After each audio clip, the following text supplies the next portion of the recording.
The New Jersey Devils continue their big offseason moves, now adding a veteran forward in Tyler Toffoli from the Calgary Flames. We break down the details of this trade and what it means for the Devils going forward, all coming up next.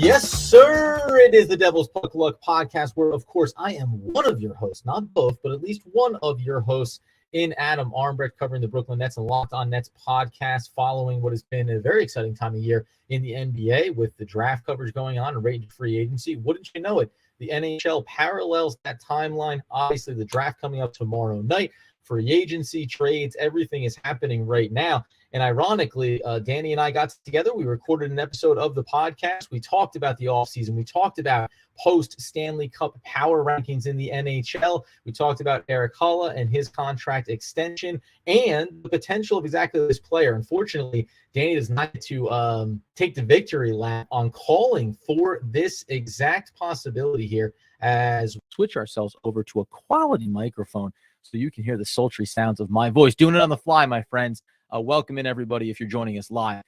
Danny talked about this, so we'll go ahead and release different chunks of what we recorded earlier today with the clear understanding that, unfortunately, some of that content will die on the vine when you just are not living second to second in the NHL. Just making one adjustment here on my side as well. And then we'll dive into this conversation. So news breaks here going officially from New Jersey Devils. Obviously, Amanda Stein also does a great job of breaking news for the Devils over on Twitter. But straight from the horse's mouth, as they like to say, Toffoli acquired by the Devils from the Calgary Flames in exchange for Sharangovich as well as a third-round pick. That third-round selection came acquired in the Severson deal, sending him out to Columbus. Now you've got Tyler Toffoli, 31 years old in the upcoming season. He is set to have a $4.25 million cap hit with $3.5 million cash due in 2023-24. It was made, of course, this announcement by Executive Vice President and General Manager Tom Fitzgerald. So let's just talk briefly about what we're getting in this player. So when Danny brought this up, talking about going and acquiring a player like Toffoli, you say, what getting in him? You're getting a veteran, you're getting experience. So some of the things that we discussed, and we'll still put that episode out there, again, broken down in different chunks, was about wanting to have guys with a level of consistency, with a relied on, with a respected voice in the locker room. When you go and look at Tyler Toffoli the past season with the Calgary Flames, playing in all 82 games first and foremost, he's played 733 career NHL games, 34 goals, 39 assists, a 73-point season for the veteran forward. He also came in with a plus 16 in the plus-minus category. And why don't we throw in a couple other numbers here if we can. 268 shots with a 12.7 shot percentage. It's just, when you think about what this team, what the New Jersey Devils are trying to accomplish in going into this next season, yours truly, maybe I was a little bit off base around not getting over your skis on what you accomplished this last year. It's a fantastic season. You beat the Rangers in round one, right? You surprised a ton of teams. You set franchise records in so many individual and team categories. But you don't want to go ahead and go wholesale here and make too big of a swing where you feel like it becomes Eastern Conference Finals, Stanley Cup Finals appearance or bust. And by the way, adding Toffoli is not the missing piece to making yourself that team. But what we can say here is that Fitzgerald and the Devils are looking at this roster and understanding we needed to make, coming out of this last season, the big benefit of overachieving, quote unquote, is that I think you expose some of the areas you know you're going to want to improve on this roster as you head into the upcoming season. You have to love the fact that even though it's a one-year rental, and you can make the case that that's why you don't have to maybe give up a little bit more draft capital in this move, you feel like you're getting a player back, even if he's here for only the 1 year. 31 years old, you can always look to get an extension with. Maybe that'll be heard in the coming days. Maybe you allow him to play it out and then revisit it next offseason, like we've seen with some other veterans as well.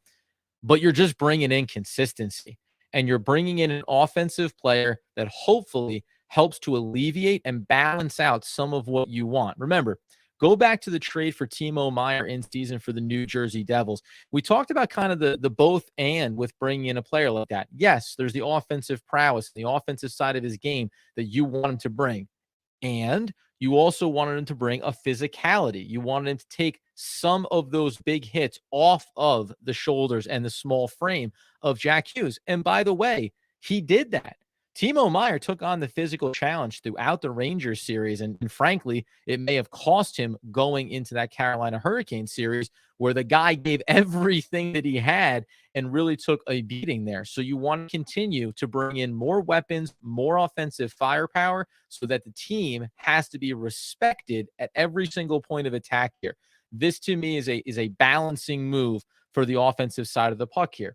Now, in a player like Sharangovich, who we understand as we go into further details here on Sharangovich, the expectations were that, as we want to make sure we get this information here covered, Sharangovich was set to become a restricted free agent on July 1st. So this is just, if you're Fitzgerald, being on the front foot of a player that you don't necessarily see yourself retaining, maybe not wanting to have to match an offer depending on what the market was going to look like. And even though we know that Sharangovich is just 25 years old, and we can go back and look at 54, 76, and 75 games over the last 3 seasons, respectively, for the Devils, let's live a little bit in reality here. 16 goals, 14 assists in 2021, 24 goals, 22 assists in 21-22, 13 goals, 17 assists this past season, a 30-point performer for the New Jersey Devils. But you need to have more, right? You're looking to get a little bit more out of a player like this, understanding what could be coming down the pike here if we think about where it's going to shift. By the way, we're doing this all in real time here. This also comes on the heels of extending veteran Erik Haula, right? And as I'm looking over it and you think about the center position, the skill set, the leadership required there, one of the things you'll hear us discuss a little more length is the role of Haula, where his value lies in certain instances for the Devils. So you retain a veteran, you go ahead and move off a young player that maybe you weren't going to be able to keep around or maybe didn't want to keep around long-term here in New Jersey, and you bring in another veteran that adds firepower to this offense. You know, we talked about this going through the playoffs, that to look at this team and to look at those 2 series, New York Rangers, big time, right? You go in, you get that 7-game series victory over them, and you feel absolutely elated about it. To look at the Hurricane series is to get a little bit of a dose of a wake-up. And Danny and I talked about it a little bit at the time, how it doesn't matter once you're knocked out, but when you watch the way the team that kicked you out of the playoffs performs going forward, it does, I think, soften the blow sometimes, depending. It didn't soften the blow to watch the Canes get bounced out immediately the following round. It made it feel like while the Devils accomplished a lot, you can make the case that the way pundits around the NHL assess this team, a very dynamic, very explosive, very young regular season team with still a lot of areas to improve and tweak in order to start going on those deep playoff runs. It kind of rings true when you see them come out of that. And we can make the argument around the Rangers as well. We talk about power rankings and where some of these teams stand, Danny and I, in some of these other chunks that you can catch here on YouTube and on the podcast feed. I think what you're seeing right now is Fitzgerald and the Devils front office look at this roster and say, how do we make the marginal tweaks that cement what we accomplished this past year going into next season? Being one of the top teams in the Eastern Conference, knowing for a fact we're locked into a playoff spot, not going in as a wild card, and then, living with the results, right? But I don't think the Devils organizationally want to risk taking a step back here. So now you've retained some veterans. You have some young players coming up defensively and otherwise in Luke Hughes, in Nemec, and now you go ahead and you add a player like Toffoli, third-round pick, and a guy in Sharangovich that wasn't going to be here long-term. Even if this is just for the 1 year, it provides you the safety net that things are not going to drop off. I think it's an excellent move.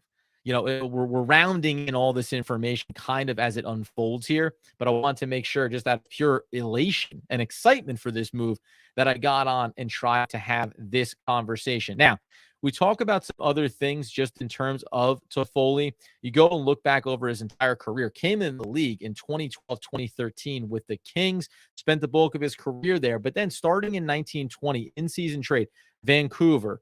Then he ended up in Montreal for 2 years, and then these last 2 seasons with Calgary. Now, it's worth noting that we talk about point totals for him. This last year, 73 points, career year for him.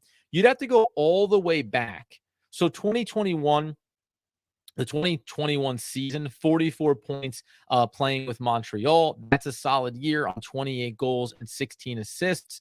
He didn't crest over 40 points in any single season after that really great run for him when we go back to 2013-14 all the way through the, let's just say, the 2017-18 season, because he goes 49, 58, 34, and 47. And by the way, that 34-point season is when he only played 63 games in 2016-17, right? So there was a really high-powered run for him there. And then you end up getting hit with a couple of dings. Now, by the way, 2019-20, when he splits time between the Kings and Vancouver, he ends up playing a total of 68 games, and he ends up putting together a 44-point season. Followed that up right again with Montreal that next year, giving you a 44-point season. So these last couple of seasons, just 37 games in each of those last 37 games split between Montreal and Calgary, where he still combined for another, 49-point season. So, this explosion this past year, can you rely on that this upcoming season? Are we walking in the door saying, hey, all you need to do, Toffoli, is give us 34 goals, 39 assists? I'm not going to set the bar that high, but if you gave him, let's give him a 45-point season, right? Think about the New Jersey Devils and what we'd be talking about for a guy that could give you 45, 50-point season coming in the door. When we go over and look at this team right now, and I'll just go ahead and get myself in order here, moving back into the regular season so we get the full scope of where we land. That type of number, that's going to drop you in behind, obviously, some key players, right? Jack Hughes, Nico Hischier, Dougie Hamilton, Jesper Bratt re-signed this offseason, obviously, to that nice extension as well. Dawson Mercer, a player that Danny and I are going to talk at length about this offseason. He's going to fall somewhere ahead of Tatar, who may or may not be here. Safety valve here. We're going to talk about him this offseason too. Is Tomas Tatar going to be back here? Do we want Tuna back? Safety net. When you bring in a player like this, maybe indicates to you what could happen with Tuna. And then you have Eric Holla there playing in 80 games, giving you a 41-point performance. He's going to be a top 6-point scorer on this team. And if he goes back and rings the bell again here, like he did this last season, he's top 4, maybe top 3, right? So I think that the balance you're striking here is giving yourself that safety net, depending on what happens with Tatar, changing the dynamic a little bit here as well. And remember, Sharangovich, a 30-point player here, so you are going to have to make this up a little bit. And this is the last thing I'll mention about this trade before Danny and I'll come back in. I'll get his perspective on it, and we'll kind of hit this from a few different angles. Shout out to anybody coming in here. And you go here. So this is interesting. And shout out to Morgan Williams saying it doesn't get more marginal than an upgrade. That may be the case. And we'll break this down a little bit more in terms of the fit when you talk about him, and then also in terms of the price point, right? Because the last point that I was going to make about this is, remember, so Sharangovich is gone now via the trade. They brought back Holla. Miles Wood, what's going to happen there? If you think about two players, though, in Sharangovich and in Miles Wood, who are giving you a combined 57-point season, right? 13 goals apiece, 17 and 14 assists, respectively. We've often talked about, and the point is right here. Tuna was a 48-point performer, 20 goal, 28 assists. So off of last year alone, you can make the case that Toffoli is 100% an upgrade as opposed to marginal. But I do understand where you're coming from. 32 years old for Tatar, 31 years old coming in with Toffoli, right? So there are these one-to-ones. Here's what's not one-to-one, though.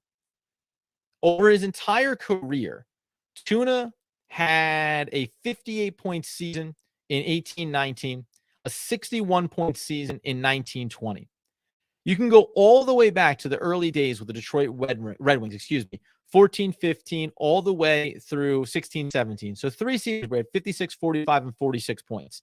This is a guy that's played in 783 games, 455 career points, right? Toffoli in 733 games has brought you 466 points, right? So do I understand the delineation that you want to make here? Potentially. I mean, what are we looking at? 783 for 455. Let's go back over to Toffoli, 733 for 466, right? You can tell me it's not a big difference, and you can tell me it's marginal, but I just think that the explosive play potentially for Toffoli in this Devils system is different than what you're getting or would get from Tuna. And remember, Tuna's 32, and I think maybe the Devils are going to try to get out on Tuna just before you start to see a little bit of a drop off. 6 foot, 203. And that's the other thing here too. Shout out to Whistler in the conversation as well. We mentioned Devils also need to be a little bit bigger here when we look at what they had coming into this past season. It's why you went out and got Timo Meier. That's what I think you're speaking to here. Let's get ourselves some offensive players that also bring a level of physicality, that can also play at the pace and the style that benefits all the young players, the Jack Hughes of the world, and even from a defensive value standpoint, right? If we project forward and think that the New Jersey Devils and Luke Hughes is on the track to be a significant contributor this upcoming season, we know he's slight of frame, right? We know that he is a offensive-minded defenseman and that you're going to want to have some safeguards and protections in place. I think that that's why this makes sense as well. Again, just on balance for what this trade is, the New Jersey Devils send out a player that they were not going to bring back, and they bring back a veteran, experienced, known commodity. So much of what the Devils had this past season was variable. What are the expectations for young players? Even some of the veterans, are they going to step up? Are they going to play with consistency? There were concerns there. And oh, by the way, I'm saying this, we're talking about this like it's a foregone conclusion that Tuna won't be back because of this move. That could be the case, but in the event that they retain Tatar and put themselves in a circumstance to have a gluttony of offensive talent, that's a whole nother can of worms that I don't think is necessarily realistic. But we have to at least live in the world where the Devils are trying to really compile the right balance of young, exciting, upcoming talent, and then experienced, reliable, consistent veterans. That's what I think they got into Toffoli here, and that's why I think a move like this makes all the sense in the world. Now, I'll give you just a little insights as Danny was out at dinner. That's why you're watching me fly solo here. He said this is the kind of move that he loves, but also looks at it as wants to see the Devils get him, that is Toffoli, on an extension. I can live in either world with this. I can live in the world where, again, you move off a player that you weren't going to bring back. You give up a third-round pick. That's a dart throw by NHL standards, and you bring in someone for this next year. Again, let's make sure that let's have a backstop here against a slip-up, right? Against taking what felt like an overachieving season and turning it into the blip on the radar rather than the upward trend for this roster. It affords you the ability to let the young talent continue to develop without risking that costing you playoff positioning, costing you what we hope will be a deep playoff run. I like this move. We'll break it down a little bit deeper. Mentioned to you as well, I'll just reiterate here for anybody coming in late. Danny and I got on. We talked about, and this I do like this though too. I'll just say shout out to Morgan Williams. And thank you for being a part of the conversation, man.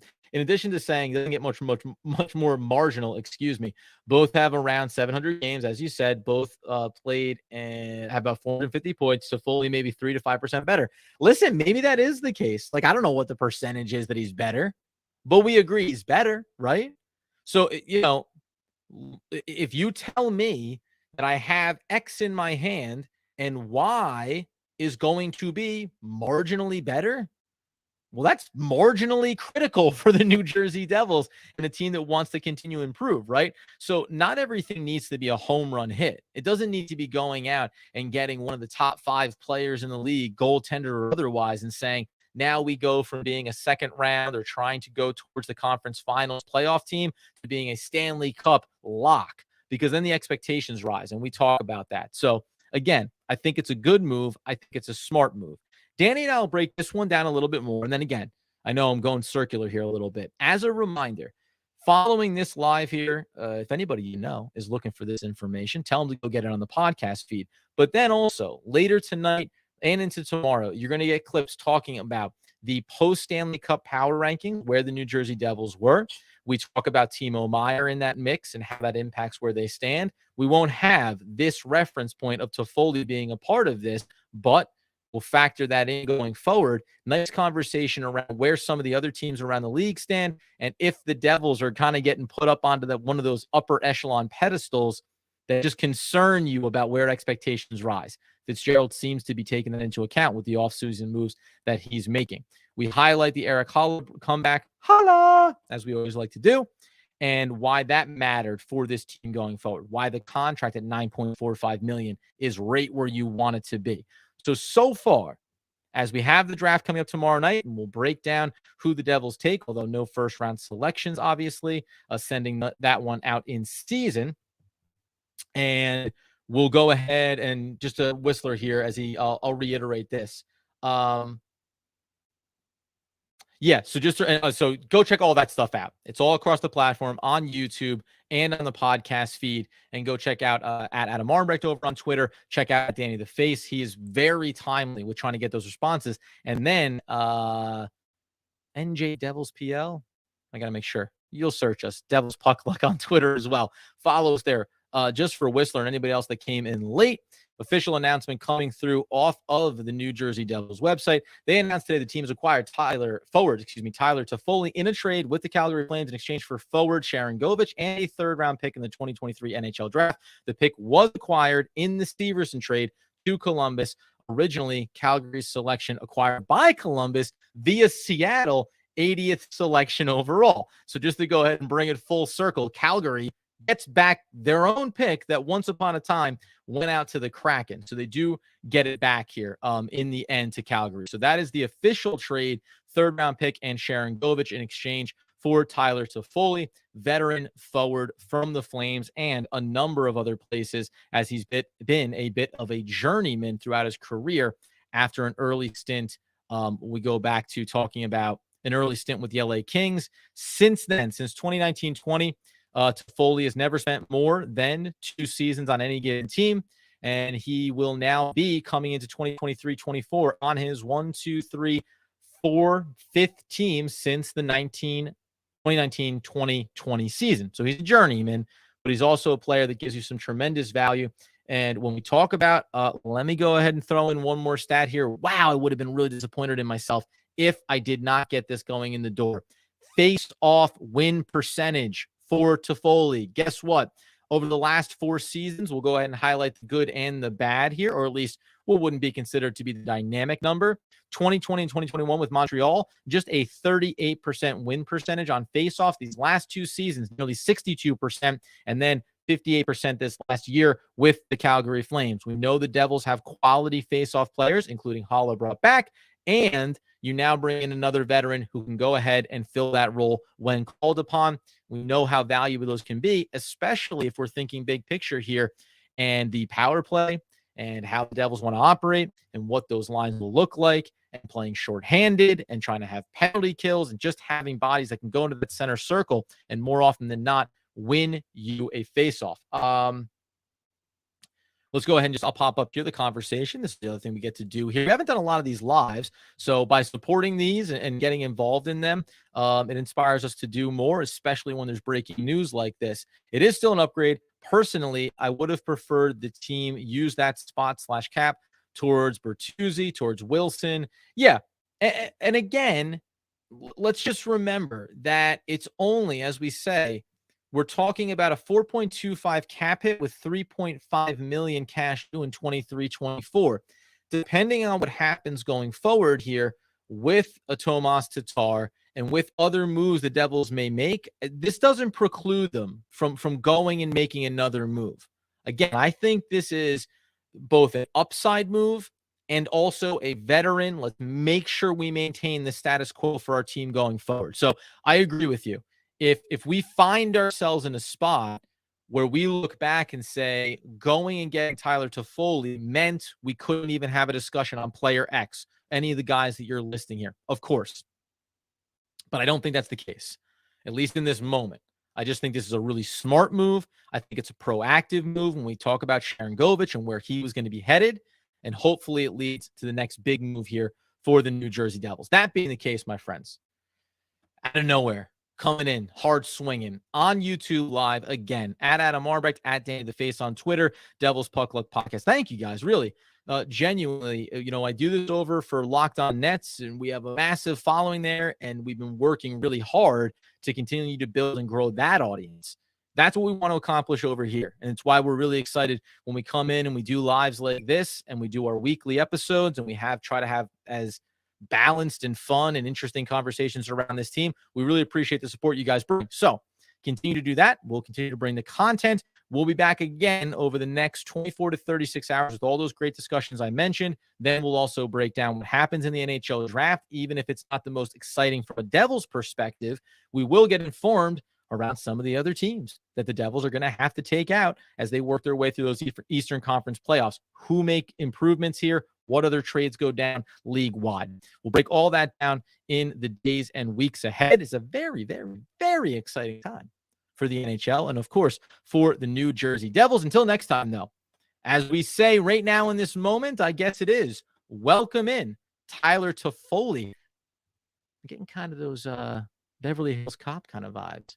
Axel Foley, Tyler Toffoli. I think there's something there. We'll work on that. Thanks again for joining us here on this live, and we'll be back again next time talking all things New Jersey Devils on the Devil's Puck Luck Podcast.